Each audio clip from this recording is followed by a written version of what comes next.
어머니, 이제 우리 없인 못 사시죠? 며느리가 던진 그 한마디가 68살. 박정숙의 가슴을 송곳처럼 찔렀던 그날, 정숙은 결심했습니다.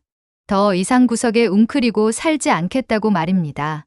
남편 고인이 세상을 떠난 지 벌써 3년이 흘렀습니다. 40년을 함께한 동반자를 잃은 슬픔은 시간이 지나도 쉽게 아물지 않았습니다.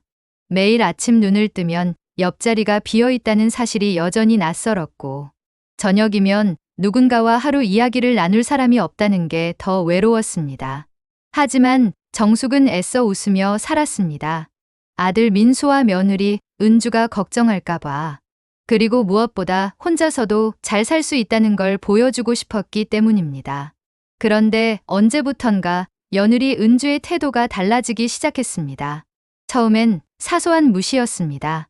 정숙이 손자 준호를 봐주겠다고 하면 은주는 어머니, 요즘 육아법은 예전과 달라요. 그냥 쉬세요라고 말했습니다. 정성껏 만든 반찬을 가져다 주면 요즘 사람들은 이렇게 짜고 기름진 음식 안 먹어요. 건강에 안 좋잖아요 라며 냉장고 구석에 처박아 놓았습니다. 명절 준비를 도우려 하면 어머니가 하시면 더 오래 걸려요. 그냥 앉아 계세요라는 말과 함께 부엌에서 쫓겨났습니다. 정숙은 참았습니다. 며느리가 바쁜 직장 생활과 육아를 병행하며 스트레스를 받으니 그럴 수도 있다고 자신이 이해해야 한다고 생각했습니다. 하지만 은주의 무시는 점점 노골적이 되어갔습니다. 가족 식사 자리에서 정숙이 의견을 말하면 은주는 코웃음을 치며 어머니, 세상이 얼마나 변했는데 아직도 그런 생각을 하세요? 라고 말했습니다. 심지어 친구들과의 모임에서 정숙 앞에서 우리 시어머니는 남편 돌아가시고 완전 무기력해지셨어요. 뭐 하나 제대로 하는 게 없으세요? 라며 비웃기도 했습니다. 정숙의 가슴은 날마다 멍이 들었지만 더 큰 문제는 아들 민수였습니다. 민수는 언제나 아내 편만 들었습니다. 엄마, 은주 말도 일리가 있어요. 시대가 변했잖아요. 엄마도 좀 적응하셔야죠. 엄마, 은주가 워킹맘이라 힘들어요. 좀 이해해 주세요. 정숙은 자신이 점점 투명인간이 되어간다는 걸 느꼈습니다. 40년 전 28의 나이에 시집와서 시부모 모시고 남편 뒷바라지하고 아들 키우느라 자신의 인생을 모두 바쳤는데 이제는 쓸모없는 존재가 되어버린 것 같았습니다. 그러던 어느 날 저녁 결정적인 사건이 일어났습니다. 정숙이 감기에 걸려 몸져 누워 있었는데 은주가 친구들과 통화하는 소리가 들렸습니다. 아, 진짜 답답해. 우리 시어머니 언제까지 우리 집에 붙어 있으려나? 남편도 없는 노인네가 혼자 뭘 할 수 있겠어. 결국 우리가 평생 모셔야 되는 거 아냐? 진짜 짐이야, 짐. 그 말을 듣는 순간 정숙의 눈에서 눈물이 주르르 흘러내렸습니다. 짐이라고요? 자신이 낳아 키운 아들의 아내가 자신을 짐이라고 표현한 것입니다. 그날 밤 정숙은 잠을 이룰 수 없었습니다. 천장만 바라보며 지난 3년을 돌아봤습니다.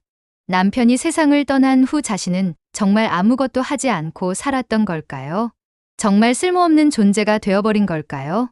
다음 날 아침, 정숙은 결심했습니다. 더 이상 움츠러들지 않겠다고, 자신의 인생을 되찾겠다고 말입니다.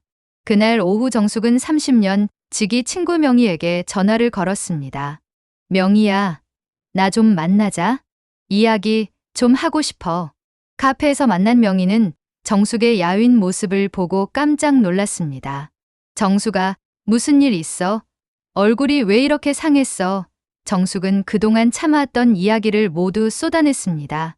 며느리의 무시와 모욕, 아들의 무관심, 그리고 자신이 짐이라는 말을 들었던 그날 밤의 이야기까지 말입니다. 명희는 정숙의 손을 꼭 잡으며 말했습니다. 정숙아, 너는 아직 68밖에 안 됐어. 인생이 아직도 한참 남았다고. 왜 내가 구석에 처박혀 있어야 해? 남편 잃었다고 내 인생도 끝난 게 아니잖아. 명희의 말을 듣던 정숙은 문득 깨달았습니다. 자신이 스스로를 가두고 있었다는 것을 말입니다. 남편이 세상을 떠난 후 정숙은 무의식적으로 자신의 삶을 접었습니다. 남편 없는 자신은 불완전하다고, 이제는 조용히 여생을 보내야 한다고 생각했던 것입니다. 하지만 명희의 말이 맞았습니다. 68이면 요즘 세상에 한창 활동할 나이였습니다. 정숙의 어머니는 68에 이미 80 넘으신 할머니였지만 지금은 달랐습니다. 정숙은 여전히 건강했고 머리도 또렷했으며 무엇보다 살고 싶다는 의지가 생겼습니다. 명희야, 나 뭐 좀 시작해볼까? 취미라도 배우고 싶어. 정숙의 말에 명희가 환하게 웃었습니다. 그래, 바로 그거야. 사실 나 요즘 실버문화센터에서 서예 배우는데 거기 사람들 정말 좋아. 같이 가자. 다음 주부터 정숙은 명희와 함께 문화센터에 다니기 시작했습니다. 처음엔 낯설었지만 같은 또래의 사람들과 어울리며 정숙은 조금씩 활기를 되찾았습니다. 서예를 배우고 요가를 하고 때로는 다 같이 등산도 갔습니다. 그렇게 2달이 지났을 때 문화센터에서 특별한 만남이 있었습니다. 그날은 문화센터 창립 기념일이라 작은 파티가 열렸습니다. 다과를 먹으며 사람들과 이야기하던 정숙 앞에 한 남자가 다가왔습니다. 실례지만 혹시 성함이 박정숙 씨 아니신가요? 정숙이 고개를 들어보니 단정한 양복을 입은 69 정도의 신사가 서 있었습니다. 네, 맞는데요? 저를 아시나요? 남자는 부드럽게 미소 지으며 자신을 소개했습니다. 저는 강재윤이라고 합니다. 40년 전 성북동에서 학원을 운영하셨던 박주환 선생님 따님 아니신가요? 정숙은 깜짝 놀랐습니다. 강재윤, 그 이름은 40년 전 아버지 학원에 다니던 학생 중 한 명이었습니다. 아, 재윤 씨 맞아요. 제가 박정숙입니다. 세상에, 어떻게 저를 알아보셨어요? 재윤은 환하게 웃었습니다. 선생님 따님을 어떻게 잊겠습니까? 제가 고등학교 때 박 선생님 학원에서 3년을 다녔는데 정숙 씨께서 가끔 학원에 오셔서 학생들 간식도 챙겨주시고 했잖아요. 그때 정말 인상 깊었습니다. 2 사람은 그렇게 40년 만에 재회했고 자연스럽게 차를 마시며 그동안의 이야기를 나눴습니다. 재윤은 정숙의 아버지 덕분에 좋은 대학에 진학했고 이후 사업을 시작해 지금은 중견기업을 운영하고 있다고 했습니다.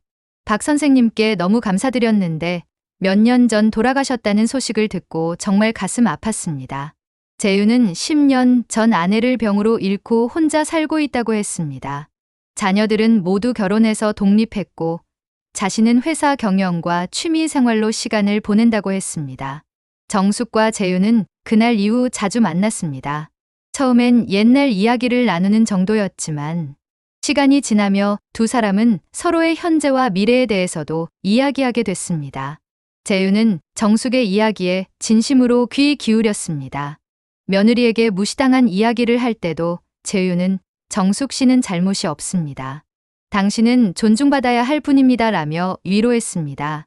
정숙은 오랜만에 자신을 한 사람으로 대우해주는 사람을 만난 것 같았습니다. 재윤과 함께 있으면 자신이 짐이 아니라 여전히 가치 있는 사람이라는 느낌이 들었습니다. 석 달이 지났을 때 재윤이 정숙에게 조심스럽게 말했습니다. 정숙 씨, 저와 함께 남은 인생을 보내시겠습니까? 우리 나이에 무슨 연애나 결혼이냐고 하실 수도 있지만 저는 진심입니다. 당신과 함께라면 남은 인생이 더 행복할 것 같습니다. 정숙은 놀랐지만 동시에 가슴이 뛰었습니다. 남편이 세상을 떠난 지 3년, 자신에게 다시 이런 기회가 올 줄은 꿈에도 몰랐습니다. 하지만 동시에 두려웠습니다. 아들과 며느리가 뭐라고 할지, 세상 사람들이 나이 들어 재혼한다고 수근거릴지 걱정됐습니다. 재윤은 정숙의 손을 잡으며 말했습니다. 천천히 생각하세요. 저는 기다리겠습니다. 다만 한 가지만 약속해 주세요. 다른 사람들의 시선 때문에 당신의 행복을 포기하지는 마세요. 일주일 동안 정숙은 깊이 고민했습니다.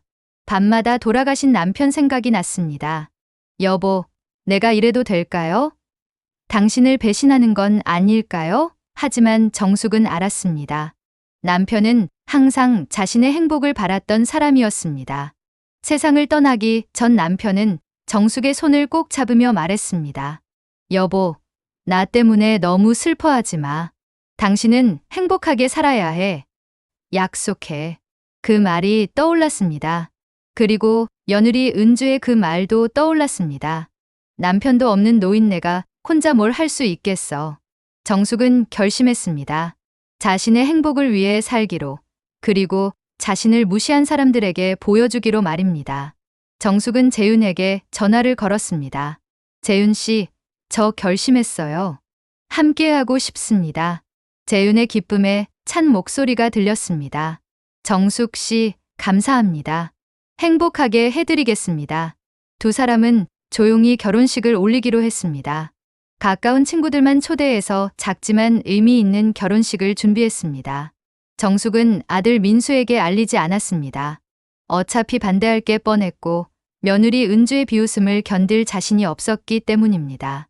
명희가 물었습니다. 정숙아, 정말 민수한테 안 알릴 거야? 정숙은 고개를 저었습니다. 나중에 알려줄 거야. 지금은 내 행복이 먼저야. 결혼식은 아름다웠습니다. 68과 69의 신랑 신부는 젊은 신혼부부 못지않게 행복해 보였습니다.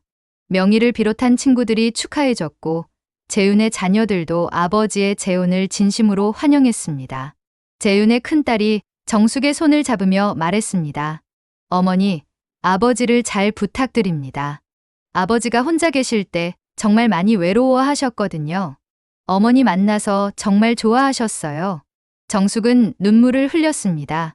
이렇게 따뜻하게 맞아주는 사람들이 있다는 게 감사했습니다. 결혼 후 정숙은 재윤과 함께 새 아파트로 이사했습니다. 재윤이 준비한 넓고 쾌적한 아파트였습니다. 정숙은 오랜만에 자신만의 공간을 갖게 됐고 재윤은 정숙을 존중하며 함께 살았습니다. 두 사람은 아침마다 함께 산책하고 주말이면 문화센터 친구들과 어울리고 가끔은 여행도 다녔습니다. 정숙은 자신이 이렇게 행복할 수 있다는 게 신기했습니다. 재윤과 함께 있으면 자신이 다시 살아있다는 느낌이 들었습니다. 결혼 일주일 후 정숙은 재윤에게 말했습니다. 여보, 이제 아들에게 알려야 할 것 같아요. 계속 숨길 수는 없잖아요. 재윤이 고개를 끄덕였습니다. 그래요. 이번 주말에 우리 집으로 초대하는 게 어때요? 제대로 인사시켜드리고 싶습니다. 정숙은 민수에게 전화를 걸었습니다.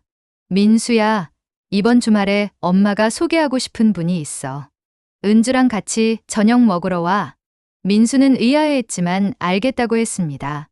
엄마, 누구를 소개하시려고요? 오면 알아. 꼭 와야 돼. 정숙은 단호하게 말했습니다. 주말이 됐습니다. 정숙과 재윤은 집에서 정성껏 저녁을 준비했습니다. 초인종이 울리고 민수와 은주가 들어왔습니다. 은주는 처음 보는 고급 아파트에 눈이 휘둥그레졌습니다. 어머니, 여기가 어디예요? 누구 집이에요? 정숙이 미소를 지으며 말했습니다. 우리 집이야. 들어와. 거실로 안내된 민수와 은주 앞에 재윤이 나타났습니다. 은주의 얼굴이 순간 새하얗게 변했습니다. 사장님, 은주가 떨리는 목소리로 말했습니다. 재윤은 부드럽게 미소 지으며 고개를 끄덕였습니다. 오랜만입니다, 은주 씨. 민수가 어리둥절한 표情으로 물었습니다. 엄마, 이게 무슨 상황이에요? 이분이 누구세요? 정숙이 재윤의 손을 잡으며 말했습니다. 소개한다. 내 남편이자 내 새 아버지시다. 그리고 은주 씨가 다니는 회사의 대표이시기도 하지. 그 순간 거실에 정적이 흘렀습니다. 은주는 입을 벌린 채 아무 말도 하지 못했고 민수는 어머니와 재윤을 번갈아 쳐다봤습니다. 엄마, 결혼하셨다고요? 언제요? 왜 말씀을 안 하셨어요? 민수가 당황한 목소리로 물었습니다. 정숙은 차분하게 대답했습니다. 일주일 전에 결혼했어. 말 안 한 건 너희가 어차피 반대할 게 뻔했으니까. 엄마는 이제 엄마 인생을 살기로 했단다. 은주가 겨우 정신을 차리고 말했습니다. 어머니, 이게 무슨... 저희한테 상의도 없이. 재윤이 차분하지만 단호한 목소리로 말했습니다. 은주 씨, 성인의 결혼에 자녀의 허락이 필요한가요? 저희는 서로 사랑하고 존중하며 남은 인생을 함께하기로 했습니다. 물론 가족들에게 축복받고 싶었지만 정숙 씨께서 많이 망설이셨더군요. 가족들이 반대할까 봐 말입니다. 은주의 얼굴이 점점 붉어졌습니다. 그녀는 자신이 그동안 시어머니를 어떻게 대했는지 기억이 났기 때문입니다. 더군다나 눈앞의 남자는 자신의 회사 사장이었습니다. 은주는 재윤의 회사에서 과장으로 일하고 있었는데 사장과 개인적으로 대화해 본 적은 없었지만 회사에서 그의 영향력이 얼마나 큰지 잘 알고 있었습니다. 재윤이 계속 말했습니다. 은주 씨는 우리 회사에서 일한 지 5년 됐죠? 능력 있는 직원이라고 들었습니다. 앞으로도 회사에서 잘 해주시길 바랍니다. 물론 개인적인 관계와 회사 일은 별개지만 말입니다. 그 말에는 미묘한 경고가 담겨 있었습니다. 저녁 식사 내내 분위기는 어색했습니다. 민수는 충격에서 벗어나지 못했고 은주는 숟가락을 들 때마다 손이 떨렸습니다. 정숙은 태연하게 음식을 대접했습니다. 많이 먹어라. 엄마가 정성껏 준비했단다. 재윤도 자연스럽게 대화를 이끌었습니다. 민수 씨, 저는 당신 어머니를 정말 존경합니다. 40년 전 당신 외할아버지께서 저를 가르쳐 주셨는데 그 은혜를 평생 잊지 못합니다. 그리고 정숙 씨는 그때나 지금이나 정말 훌륭한 분입니다. 민수는 고개를 끄덕였습니다. 어머니가 행복하시다면 저는 괜찮습니다. 하지만 은주는 여전히 고개를 숙인 채 아무 말도 하지 못했습니다. 식사가 끝나고 민수와 은주가 돌아간 후 재윤이 정숙을 안으며 말했습니다. 힘들었죠? 괜찮아요? 정숙은 고개를 저었습니다. 아니에요. 오히려 속이 시원해요. 이제 당당하게 살 수 있을 것 같아요. 재윤이 미소 지었습니다. 당신은 원래 당당하게 살 자격이 있는 사람입니다. 이제 그걸 모두에게 보여주는 거예요. 그날 이후 은주의 태도는 완전히 달라졌습니다. 다음 날 월요일, 은주는 회사에서 재윤과 마주쳤습니다. 사장님, 안녕하십니까?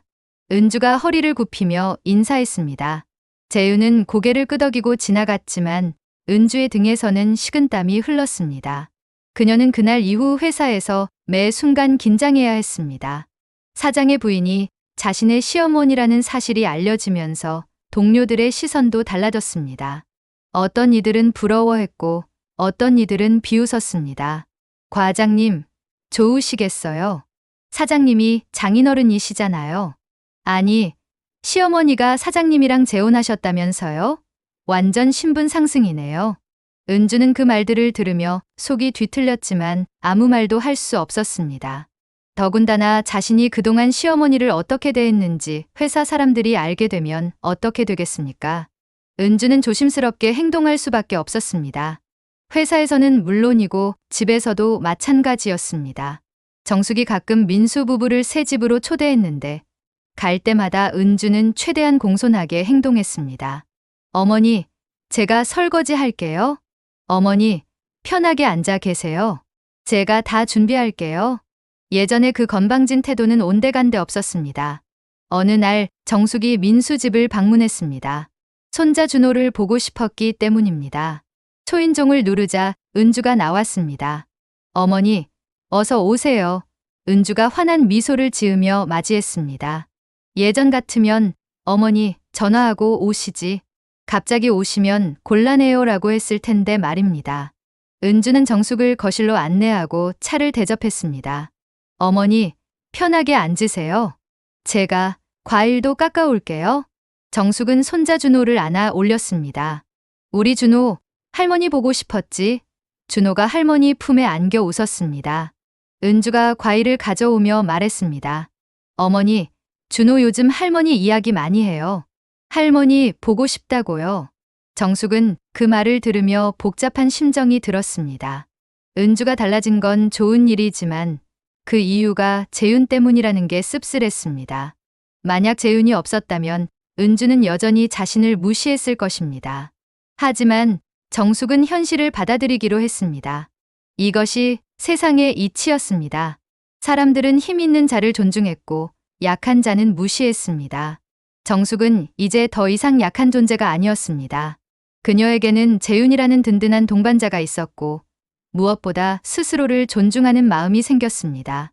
1시간쯤 지나 정숙이 일어서려는데 은주가 조심스럽게 말했습니다. 어머니, 죄송합니다. 정숙이 은주를 쳐다봤습니다. 뭐가? 그동안 어머니께 정말 못되게 굴었어요. 어머니를 짐처럼 생각하고 무시했어요. 정말 죄송합니다. 은주의 눈에 눈물이 고였습니다. 정숙은 한참 은주를 바라보다가 말했습니다. 은주야, 사람은 누구나 실수를 할 수 있어. 중요한 건 그걸 깨닫고 변하는 거야. 내가 진심으로 반성한다면 엄마는 용서할 수 있어. 하지만 한 가지만 기억해. 사람을 겉모습이나 상황으로 판단하지 마. 남편 없는 노인네라고 무시했던 그 사람이 지금은 내 회사 사장님의 부인이 됐잖아. 사람의 가치는 겉으로 보이는 것으로 결정되지 않아. 은주가 고개를 끄덕이며 눈물을 닦았습니다. 어머니, 말씀이 맞아요. 제가 정말 어리석었어요. 앞으로는 어머니를 진심으로 모시겠습니다. 정숙은 은주의 어깨를 토닥이며 말했습니다. 그래, 앞으로 잘하면 돼. 우리는 가족이잖아. 하지만 정숙의 마음 한편에는 여전히 경계심이 남아 있었습니다. 은주가 진심으로 변한 건지 아니면 재윤 때문에 어쩔 수 없이 그러는 건지 확신할 수 없었기 때문입니다. 시간이 지나봐야 알 수 있는 일이었습니다. 집으로 돌아온 정숙은 재윤에게 오늘 있었던 일을 이야기했습니다. 재윤이 정숙의 손을 잡으며 말했습니다. 당신은 정말 현명한 분이에요. 용서할 줄도 알고 동시에 자신을 지킬 줄도 아는 분입니다. 정숙이 재윤을 보며 미소 지었습니다. 당신 덕분이에요. 당신을 만나지 못했다면 저는 여전히 구석에 숨어서 눈치만 보며 살았을 거예요. 재윤이 고개를 저었습니다. 아니에요. 당신 안에 이미 그 힘이 있었어요. 저는 그저 당신이 그걸 발견하도록 도와줬을 뿐입니다. 그날 밤 정숙은 오랜만에 편안한 잠을 잤습니다. 악몽도 없었고 가슴 답답함도 없었습니다. 다음 날 아침 재윤과 함께 산책을 나갔습니다. 가을 햇살이 따뜻하게 두 사람을 비췄습니다. 여보, 우리 다음 달에 제주도 여행 갈까요? 재윤이 제안했습니다. 좋아요. 젊었을 때 한 번도 제대로 된 여행을 못 가봤어요. 남편하고 아이들 뒷바라지하느라 항상 바빴거든요. 정숙이 대답했습니다. 그럼 이번엔 당신만을 위한 여행을 만들어 드릴게요. 가고 싶은 곳, 먹고 싶은 것, 하고 싶은 것 다 하면서 말입니다. 재윤의 말에 정숙은 설레는 마음이 들었습니다. 68의 나이에 이렇게 설레는 감정을 느낄 수 있다니 신기했습니다. 한 달 후 정숙과 재윤은 제주도로 떠났습니다. 일주일 동안의 여행은 정말 아름다웠습니다. 바다를 보고 맛있는 음식을 먹고 손을 잡고 올레길을 걸었습니다. 재윤은 정숙을 공주처럼 대접했고 정숙은 마치 20살 처녀처럼 행복했습니다. 여행 마지막 날 저녁, 바닷가 레스토랑에서 저녁을 먹던 정숙이 문득 말했습니다. 여보, 제가 당신을 만나지 못했다면 어떻게 됐을까요? 재윤이 정숙의 눈을 바라보며 대답했습니다. 우리는 만날 운명이었어요. 40년 전 우연히 만났던 인연이 이렇게 다시 이어진 것도 운명 아니겠어요? 정숙은 고개를 끄덕였습니다. 그렇습니다. 이것은 운명이었습니다. 남편을 잃고 나락으로 떨어졌던 자신에게 다시 일어설 기회를 준 것도 운명이었고, 재윤을 만난 것도 운명이었습니다. 정숙은 이제 확신했습니다. 인생은 한 번의 실패나 상실로 끝나지 않는다는 것을 말입니다. 68의 나이에도 새로운 시작이 가능하다는 것을 말입니다. 제주도에서 돌아온 후 정숙의 일상은 더욱 풍요로워졌습니다. 문화센터 활동도 계속했고 재윤의 회사 행사에도 동반자로 참석했습니다. 재윤의 회사 사람들은 정숙을 보며 놀라워했습니다. 사장님이 재혼하셨다는 소문은 이미 회사에 퍼져 있었지만 직접 정숙을 보니 그녀가 얼마나 우아하고 품위 있는 사람인지 알 수 있었습니다. 은주도 그 자리에 있었습니다. 은주는 정숙이 재윤과 함께 회사 사람들과 자연스럽게 대화하는 모습을 보며 깨달았습니다. 시어머니는 원래 이런 분이었구나. 자신이 그녀를 무시하고 억눌렀던 거구나 하고 말입니다. 행사가 끝나고 은주가 정숙에게 다가왔습니다. 어머니, 오늘 정말 멋지셨어요. 어머니가 이렇게 당당하고 우아한 분이신 줄 몰랐어요. 정숙이 은주를 보며 조용히 말했습니다. 은주야, 나는 원래 이런 사람이었어. 다만 남편을 잃고 나서 내가 나를 숨겼던 거야. 그리고 너희들도 나를 그렇게 보지 않았고. 하지만 이제는 달라. 나는 다시 나를 찾았어. 그리고 앞으로도 계속 나답게 살 거야. 은주가 고개를 끄덕였습니다. 어머니, 제가 정말 잘못했어요. 앞으로는 어머니를 진심으로 존경하며 모시겠습니다. 그날 이후 은주는 정말로 변했습니다. 더 이상 거칠애가 아니라 진심으로 시어머니를 대하기 시작했습니다. 정숙이 만든 반찬을 받으면 어머니 정말 맛있어요. 감사합니다라고 말했고 정숙의 조언을 들으면 어머니 말씀이 맞아요. 제가 배워야겠어요 라고 받아들였습니다. 물론 처음에는 재윤 때문에 어쩔 수 없이 그랬을지도 모릅니다. 하지만 시간이 지나며 은주는 정말로 정숙의 가치를 알아보게 됐습니다. 정숙은 단순히 며느리의 시어머니가 아니라 인생의 선배로서 존경받을 만한 사람이었습니다. 몇 달 후 명절이 찾아왔습니다. 이번 명절은 정숙과 재윤의 집에서 보내기로 했습니다. 민수 가족뿐만 아니라 재윤의 자녀들도 모두 모였습니다. 큰 식탁에 두 가족이 둘러앉아 식사를 했습니다. 재윤의 큰딸이 정숙에게 말했습니다. 어머니, 아버지가 정말 행복해 보여요. 어머니 만나서 완전히 달라지셨어요. 감사합니다. 정숙이 미소 지으며 대답했습니다. 저도 재윤 씨 덕분에 새로운 삶을 살고 있어요. 우리 서로에게 감사해야죠. 민수도 끼어들었습니다. 엄마, 저도 감사해요. 엄마가 행복해 보여서 저도 마음이 편해요. 식사 후 거실에 모여 차를 마시던 중 재윤이 모두에게 말했습니다. 오늘 이렇게 가족들이 모인 김에 말씀드릴 게 있습니다. 저와 정숙 씨는 내년에 재단을 하나 설립하려고 합니다. 홀로 되신 어르신들을 위한 재단입니다. 경제적 지원뿐만 아니라 심리 상담, 문화 활동, 재혼 상담 등 다양한 프로그램을 운영할 예정입니다. 우리처럼 새로운 인생을 시작하고 싶어 하는 어르신들을 돕고 싶습니다. 그 말에 모두가 박수를 쳤습니다. 정숙이 덧붙였습니다. 나이가 들었다고 인생이 끝난 게 아니에요. 60, 70도 새로운 시작을 할 수 있어요. 저희가 그걸 증명하고 싶습니다. 재단 설립 준비는 순조롭게 진행됐습니다. 정숙은 명의를 비롯한 문화센터 친구들과 함께 프로그램을 기획했고 재윤은 재정적 지원을 맡았습니다. 반년 후 새봄 재단이 공식적으로 출범했습니다. 개소식에는 많은 사람이 참석했습니다. 정숙이 인사말을 했습니다. 저는 3년 전 남편을 잃고 인생이 끝났다고 생각했습니다. 하지만 저는 틀렸습니다. 인생은 끝나지 않았고 오히려 새로운 장이 시작됐습니다. 여러분, 나이는 숫자에 불과합니다. 우리에게는 아직도 할 수 있는 일이 많고 꿈꿀 수 있는 미래가 있습니다. 새봄재단은 그런 여러분을 응원하겠습니다. 재단은 큰 성공을 거뒀습니다. 많은 어르신이 찾아와 상담을 받았고 프로그램에 참여했습니다. 정숙은 자신의 경험을 바탕으로 어르신들에게 용기를 주었습니다. 저도 여러분과 똑같았어요. 가족에게 짐이 되는 것 같아서 숨죽이고 살았죠. 하지만 이제는 달라요. 제 인생의 주인공은 저예요. 여러분도 그렇게 살 수 있어요. 재단을 통해 많은 어르신이 새로운 취미를 시작했고 새로운 인연을 만났으며 심지어 재혼을 한 경우도 있었습니다.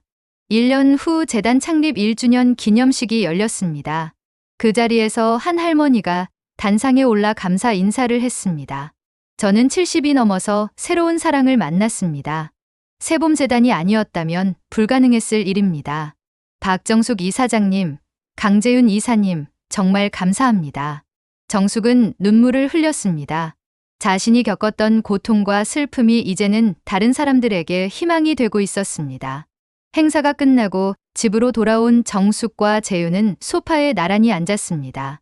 여보, 우리 정말 의미 있는 일을 하고 있는 것 같아요. 정숙이 말했습니다. 재윤이 정숙의 손을 잡으며 대답했습니다. 당신 덕분입니다. 당신이 먼저 용기를 냈으니까요. 정숙이 고개를 저었습니다. 아니에요. 우리 함께 한 거예요.